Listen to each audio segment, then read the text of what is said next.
Hello friends, welcome back to my channel. Friends, आज हम आपको बताने वाले हैं पार्टिसिपल के बारे में कि हम पार्टिसिपल का यूज करके लॉन्ग सेंटेंसेस को कैसे ट्रांसलेट कर सकते हैं। तो फ्रेंड्स, आज आपको इस वीडियो में पार्टिसिपल के बारे में डिटेल जानकारी भी मिलेगी और हम ट्रांसलेशन में इसका यूज कैसे करते हैं ये भी हम आपको बताएंगे। फ्रेंड्स, अगर बात करें कि ये पार्टिसिपल होता क्या है तो इसको हम इस प्रकार से डिफाइन कर सकते हैं कि a participle is a non finite verb which is used in a sentence as an adjective.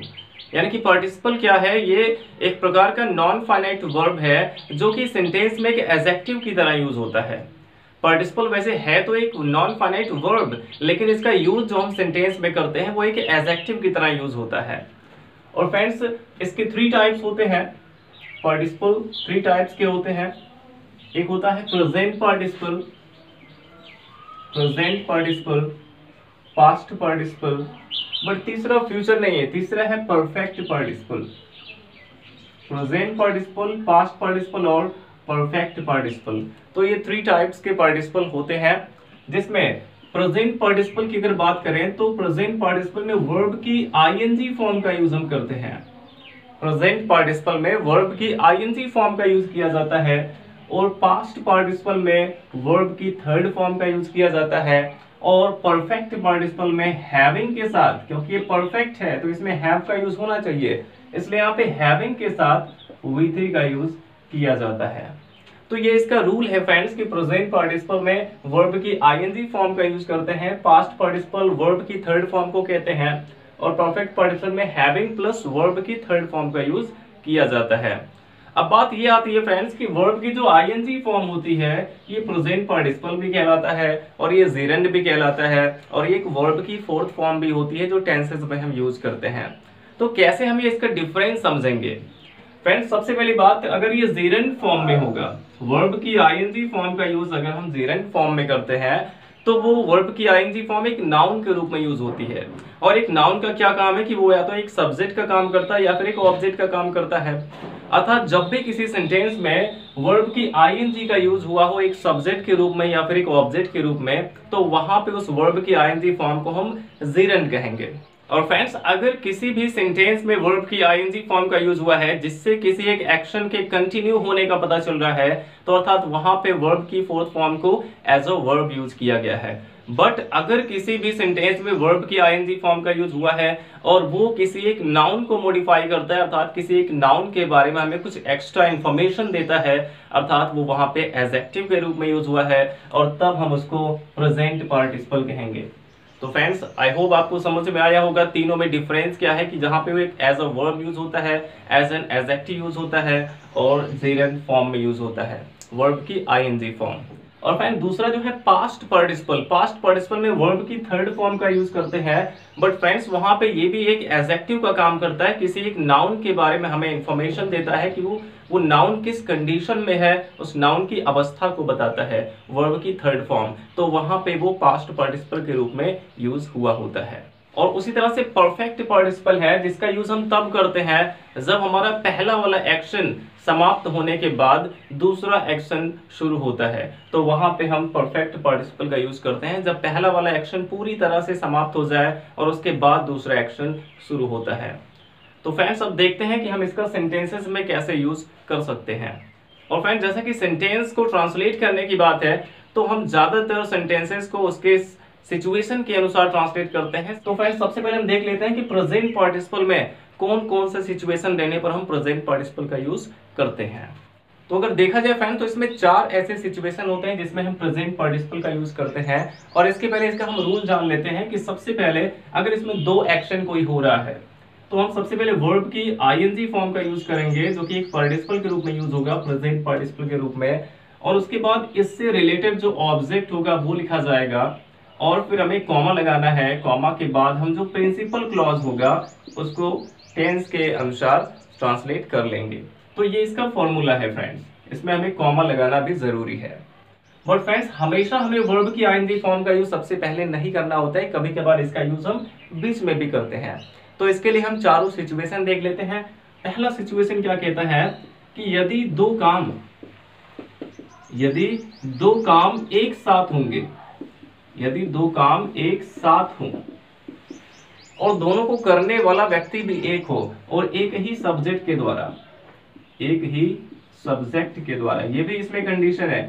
यदि दो काम एक ही सब्जेक्ट के द्वारा एक साथ हो रहा है तो वहां पे हमें प्रेजेंट पार्टिसिपल का यूज करना होगा।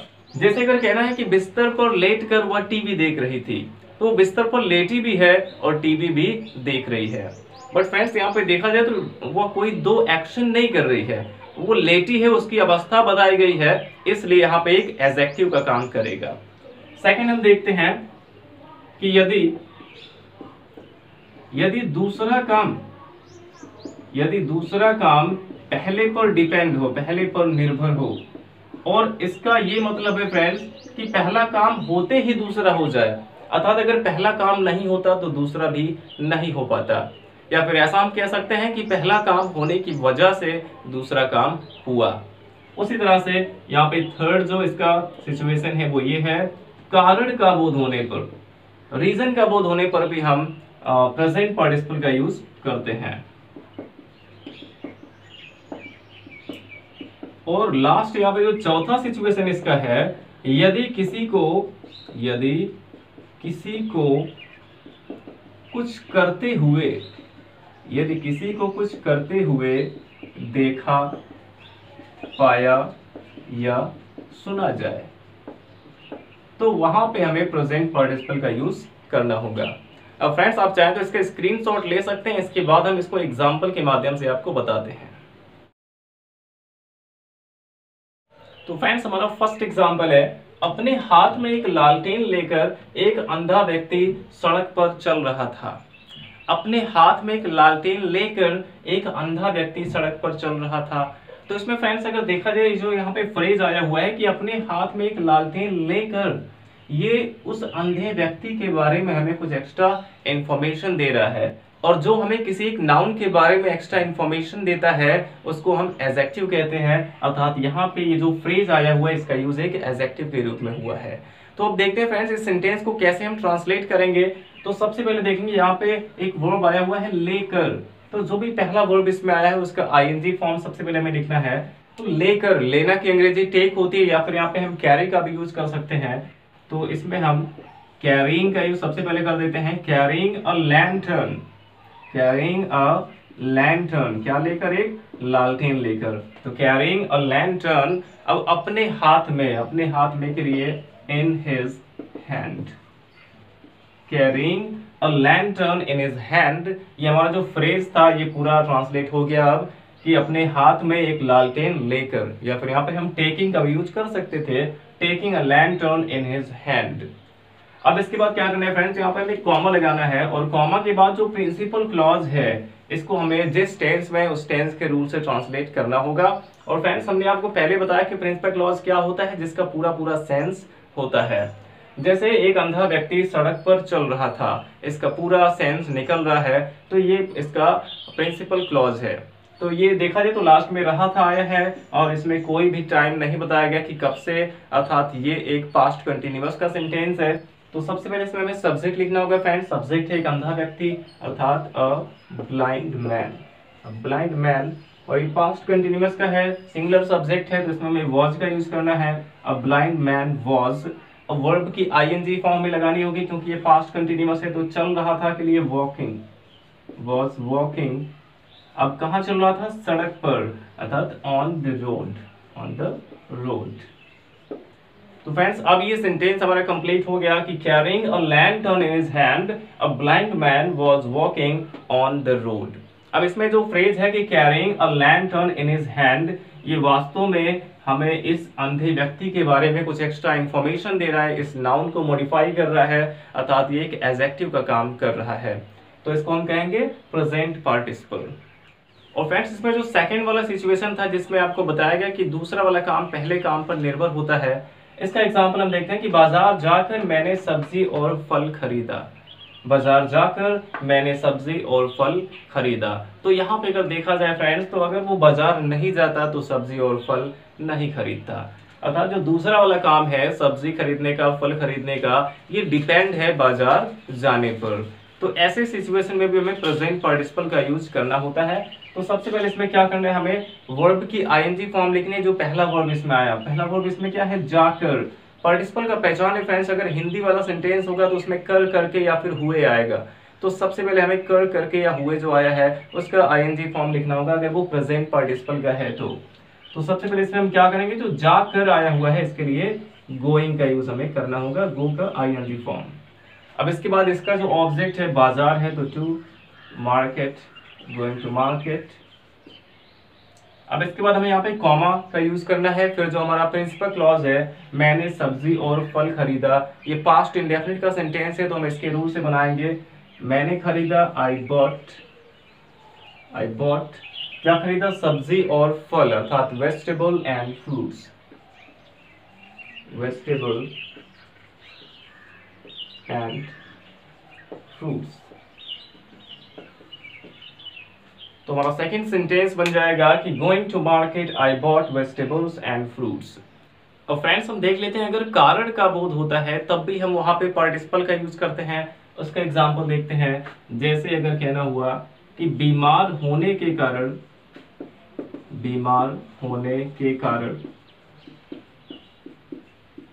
पापा कल दफ्तर नहीं गए थे। बीमार होने के कारण पापा कल दफ्तर नहीं गए थे। तो फ्रेंड्स यहाँ पे अगर देखा जाए तो बीमार होने के कारण, ये पापा के बारे में कुछ यहाँ पे एक्स्ट्रा इंफॉर्मेशन दिया गया है, इसलिए एक एडजेक्टिव का काम कर रहा है। तो फ्रेंड्स सबसे पहले हमें करना क्या है, इसमें जो फर्स्ट वर्ब यहाँ पे आया हुआ है होना, होना की अंग्रेजी होती है बी, और सबसे पहले हमें वर्ब में आईएनजी जोड़ना होता है, इसलिए हम बी में आईएनजी जोड़ेंगे। फर्स्ट ऑफ ऑल यहाँ पर जाएगा बीइंग। अब क्या होने के कारण, बीमार, बीइंग इल। फिर यहाँ पे फ्रेंड्स हमें कॉमा का यूज करना है। अब पापा कल दफ्तर नहीं गए थे, तो पापा के लिए में आप सीधे हम पापा लिख सकते हैं। अब दफ्तर नहीं गए थे और कल की बात हो रही है, बीते हुए कल की, अर्थात ये पास्ट इंडेफिनिट का सेंटेंस है, तो यहाँ पे हमें डिड नॉट का यूज करना होगा। Papa did not go to office, और कल की बात हुई, बीते हुए कल की, तो यस्टरडे। तो सेंटेंस हमारा बन जाएगा being ill papa did not go to office yesterday.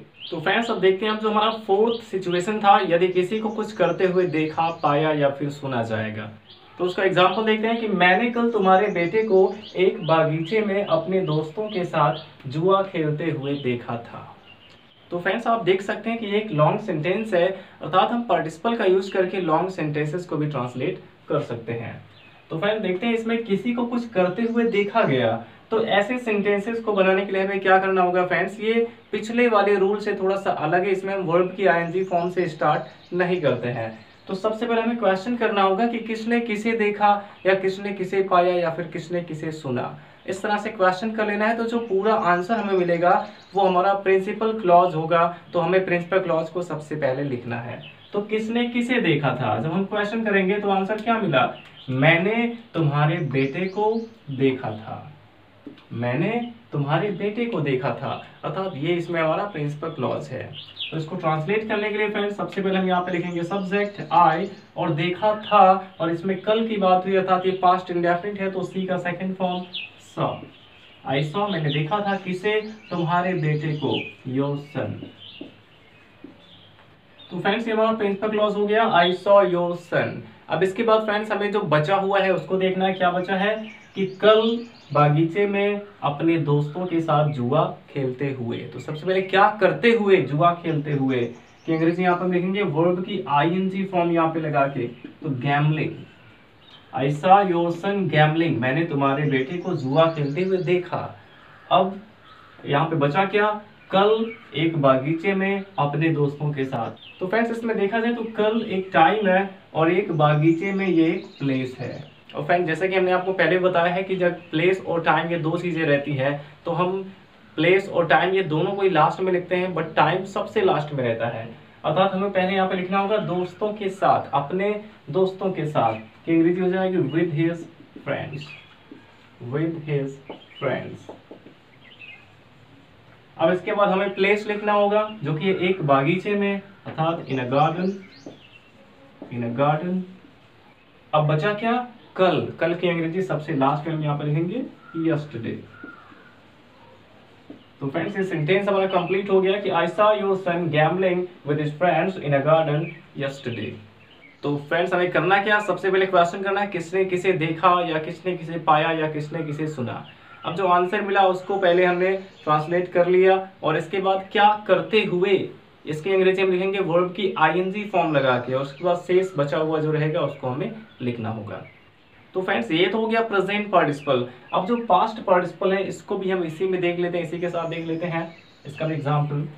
तो फ्रेंड्स अगर पास्ट पार्टिसिपल की बात करें तो पास्ट पार्टिसिपल वो होता है जिसमें हमें किसी एक नाउन की कंडीशन के बारे में बताया गया होता है, उसकी अवस्था के बारे में बताया गया होता है, और वहां पे हम उस अवस्था के लिए वर्ब की थर्ड फॉर्म का यूज करते हैं। जैसे अगर कहना हुआ कि यह कुर्सी टूटी हुई है तो हम कहेंगे दिस चेयर इज ब्रोकन। तो कुर्सी कैसी है, टूटी हुई। तो टूटी हुई के लिए हमने यहाँ पे ब्रेक मीन्स तोड़ना, इसका थर्ड फॉर्म ब्रोकन का यूज किया, जो कि इसमें एक एडजेक्टिव का काम कर रहा है, क्योंकि कैसा या कैसे लगाने पे एडजेक्टिव पता चलता है। अर्थात जो एक नाउन को मॉडिफाई कर रहा है, कुर्सी को मॉडिफाई कर रहा है, कुर्सी कैसी है, वो टूटी हुई है। तो इसमें वर्ब की थर्ड फॉर्म का यूज एक एडजेक्टिव के रूप में होता है। और फ्रेंड्स इसका एग्जाम्पल हम देखते हैं कि छत पर पड़ी हुई वह घायल चिड़िया मर चुकी है। तो यहाँ पे अगर देखा जाए तो इसमें नाउन है चिड़िया, और चिड़िया कैसी है, घायल है, और उसमें इसका एक सिचुएशन और भी बताया गया है कि वह छत पर पड़ी हुई है। इसमें दो एक्स्ट्रा इंफॉर्मेशन हमें दिया गया है इस चिड़िया के बारे में, अर्थात ये दोनों एडजेक्टिव का काम कर रहे हैं। तो ऐसे सिचुएशन में हमें क्या करना है फ्रेंड्स, सबसे पहले हम सब्जेक्ट लिखेंगे, सब्जेक्ट है वह घायल चिड़िया, तो वह घायल चिड़िया के लिए the wounded bird, the wounded bird. अब छत पर पड़ी हुई, इसके लिए हमें क्या करना है फ्रेंड्स, नाउन के तुरंत बाद हमें वर्ब की आईएनजी फॉर्म लिखनी है। अगर इसमें उसका सिचुएशन बताया जाए कि वो पड़ी हुई है, बैठी हुई है, लेटी हुई है, तो हमें इसके इस नाउन के तुरंत बाद वर्ब की आईएनजी फॉर्म का यूज करना है। तो पड़ी हुई है के लिए lying, lying on the roof, छत पर पड़ी हुई। तो ये हमारा सब्जेक्ट हो गया कि the wounded bird lying on the roof. और फ्रेंड्स अगर यहाँ पे हम वोंडेड बर्ड को देखें तो वोंड मीन्स होता है घायल करना, जो कि एक वर्ब है, बट यहाँ पे इसका थर्ड फॉर्म यूज किया गया है, और ये एक एडजेक्टिव का काम कर रहा है इस चिड़िया के लिए। चिड़िया कैसी है, वोंडेड है, घायल है। तो अर्थात यहाँ पे ये पास्ट पार्टिसिपल का यूज किया गया है, और इसमें आईएनजी फॉर्म का यूज किया गया जो कि एक एडजेक्टिव का काम कर रहा है, तो ये प्रेजेंट पार्टिसिपल है। अब बचा क्या, इसमें मर चुकी है, मर चुकी है के लिए सीधे हैज डाइड। सेंटेंस हमारा बन गया the wounded bird lying on the roof has died. और फ्रेंड्स कभी कभार कुछ ऐसे सेंटेंसेस हम देखते हैं जिसमें कंफ्यूज हो जाते हैं कि इसमें इज, एम, आर के साथ वर्ब की थर्ड फॉर्म क्यों लगा हुआ है। तो फ्रेंड्स हमें समझ जाना है कि वो पास्ट पार्टिसिपल का यूज में हुआ है, क्योंकि वहां पे किसी भी एक नाउन या प्रोनाउन की कंडीशन बताई जाती है। फॉर एग्जाम्पल अगर कहना है कि मैं थका हुआ हूं, मैं थका हुआ हूं, तो ये सेंटेंस अगर हम देखें फ्रेंड तो इसमें ये नहीं बताया गया कि मैं क्या कर रहा हूं, इसमें किसी एक्शन की बात नहीं हुई है, अर्थात ये किसी टेंस का सेंटेंस नहीं है। मैं थका हुआ हूं ये एक सिंपल सेंटेंस है, इसमें एक कंडीशन बताई गई है, इसमें किसी ने अपनी कंडीशन बताई है कि मैं किस हालत में हूं, मैं थका हुआ हूं। तो यहाँ पे सबसे पहले सब्जेक्ट हम लिखेंगे आई, और हूं के लिए एम, आई एम, और थका हुआ इसके लिए हम टायर्ड का यूज करते हैं, आई एम टायर्ड। तो अर्थात आई एम टायर्ड, इसमें जो टायर्ड वर्ड है ये पास्ट पार्टिसिपल है। उसी तरह से फ्रेंड्स अगर कहना हुआ कि बच्चा एक टूटे हुए खिलौने से खेल रहा था, तो हम कह सकते हैं the child was playing with a broken toy, एक टूटे हुए खिलौने से, विद अ ब्रोकन टॉय। तो इसमें ब्रेक मीन्स तोड़ना, और जो ब्रोकन वर्ड की थर्ड फॉर्म है ये टॉय के लिए एक एडजेक्टिव का काम कर रहा है, अर्थात ब्रोकन एक पास्ट पार्टिसिपल के रूप में यहाँ पे यूज हुआ है। तो फ्रेंड्स अब हमें देखना है परफेक्ट पार्टिसिपल, जिसमें हमें हैविंग प्लस V3 का यूज करना होता है। और फ्रेंड्स परफेक्ट पार्टिसिपल का यूज हम कब करते हैं, जब हमारा पहला वाला जो काम है वो पूरी तरह से कंप्लीट हो जाता है, उसके बाद कोई दूसरा काम शुरू होता है। तो ऐसे सिचुएशन में हमें परफेक्ट पार्टिसिपल का यूज करना होता है, जब पहला काम पूरी तरह से समाप्त हो जाए, उसके बाद अगर दूसरा काम होता है। तो फ्रेंड्स इसका एग्जाम्पल भी हमने यहाँ पे कुछ लिया है कि बर्तन धुलकर वह टीवी देखने गई, बर्तन धुलकर वह टीवी देखने गई। तो इसमें ये कंफर्म है कि जब बर्तन धुलने का काम पूरा हो गया तब वो टीवी देखने गई। यहाँ पे ऐसा नहीं कि बर्तन भी धुल रही है टीवी भी देख रही है, बर्तन धुलने का काम जब पूरी तरह से समाप्त हो गया उसके बाद वो टीवी देखने गई। तो फ्रेंड्स इसमें दोनों एक्शन के बीच में कुछ समय का गैप भी रहता है। तो फ्रेंड्स सबसे पहले हमें क्या करना है, इसमें लिखना है हैविंग। सबसे पहले इसमें हमें हैविंग का यूज करना है, और इसके तुरंत बाद हमें वर्ब की थर्ड फॉर्म का यूज, जो पहला वर्ब आया धुलकर, तो यहाँ पे डन का यूज कर सकते हैं, डन द डिशेस, क्या मतलब होता है बर्तन धुलना।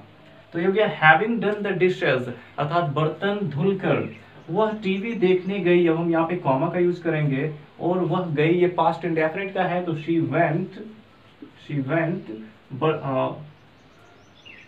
वेंट और टीवी देखने, टू वॉच टीवी। तो सेंटेंस हमारा बन गया having done the dishes she went to watch TV, अर्थात बर्तन धुलकर वह टीवी देखने गई। तो इसमें पहला एक्शन पूरी तरह से समाप्त होने के बाद दूसरा एक्शन शुरू हुआ, इसलिए हमने यहाँ पे हैविंग के साथ वर्ब की थर्ड फॉर्म का यूज किया, अर्थात पास्ट पार्टिसिपल का यूज किया है। नेक्स्ट एग्जांपल हमारा है युद्ध में पराजित होने पर उसने खुद को गोली मार ली। युद्ध में पराजित होने पर उसने खुद को गोली मार ली। तो फ्रेंड्स कभी कभार क्या होता है इसमें पैसिव वॉइस का भी सेंटेंस आ जाता है।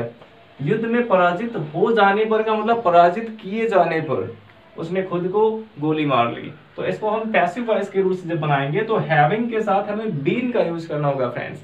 हैविंग बीन के बाद वर्ब की थर्ड फॉर्म लगानी होगी। तो इसको कैसे हम बनाएंगे, सबसे पहले इसमें हैविंग का यूज करेंगे और उसके बाद बीन का यूज करेंगे, हैविंग बीन। अब हमें वर्ब की थर्ड फॉर्म का यूज करना होगा, पराजित होना है तो डिफीटेड,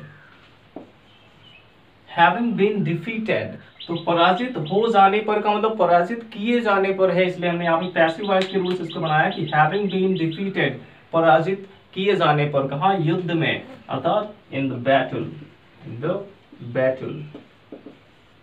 अब उसने खुद को गोली मार ली, ये जो इसका प्रिंसिपल क्लॉज है, इसको लिखने से पहले हम यहाँ पे कॉमा का यूज करेंगे, उसने के लिए ही, और गोली मार ली पास्ट इंडेफिनिट है तो शूट का यहाँ पे सेकंड फॉर्म शॉट हो जाएगा, ही शॉट हिमसेल्फ, उसने खुद को गोली मार ली। Having been defeated in a battle, he shot himself. तो ये सेंटेंस हमारा बन जाएगा कि having been defeated in a battle, he shot himself. युद्ध में पराजित हो जाने पर उसने खुद को गोली मार ली। तो फ्रेंड्स पैसिव वॉइस के रूल से भी कभी कभार इसके सेंटेंसेस बनते हैं जिसमें हैविंग के साथ हमें बीन का यूज करना होता है। नेक्स्ट एग्जांपल हमारा है स्नान करके उसने पूजा किया। इसमें दो एक्शन की बात हुई, स्नान करके उसने पूजा किया। तो स्नान करके अगर देखा जाए तो जब स्नान करने का काम पूरी तरह से कंप्लीट हो गया तब उसने पूजा किया, ऐसा नहीं स्नान के साथ साथ पूजा किया। तो फ्रेंड्स यहाँ पे जाहिर सी बात है कि स्नान करने और पूजा करने के बीच में थोड़े समय का अंतर रहेगा। तो सबसे पहले इसमें हमें हैविंग का यूज करना होगा, हैविंग, और इसके बाद वर्ब की थर्ड फॉर्म, वर्ब इसमें है स्नान करना, तो यहाँ पे हम लिख सकते हैं bathed, having bathed, और उसके बाद हम यहाँ पे कॉमा लगाएंगे। फिर उसने पूजा किया कि अंग्रेजी हो जाएगी she, पूजा किया, worshipped, she worshipped, having bathed she worshipped। या फिर यहाँ पे स्नान करने के लिए take a shower का भी यूज कर सकते हैं, तो हो जाएगा having taken a shower she worshipped। इस प्रकार से भी बना सकते हैं। और फ्रेंड्स आई होप आपको ये समझ में आ गया होगा पार्टिसिपल का यूज करना, और आपको ये भी पता चल जाएगा सेंटेंस को देख के कि इसमें कौन सा पार्टिसिपल हमें यूज करना है, प्रेजेंट का, पास्ट का या फिर परफेक्ट का। वीडियो अच्छा लगा हो तो वीडियो को लाइक करिएगा, और अगर अभी तक आपने मेरे चैनल को सब्सक्राइब नहीं किया है तो चैनल को सब्सक्राइब करें और अपने सभी फ्रेंड्स के साथ शेयर करें। Thanks for watching.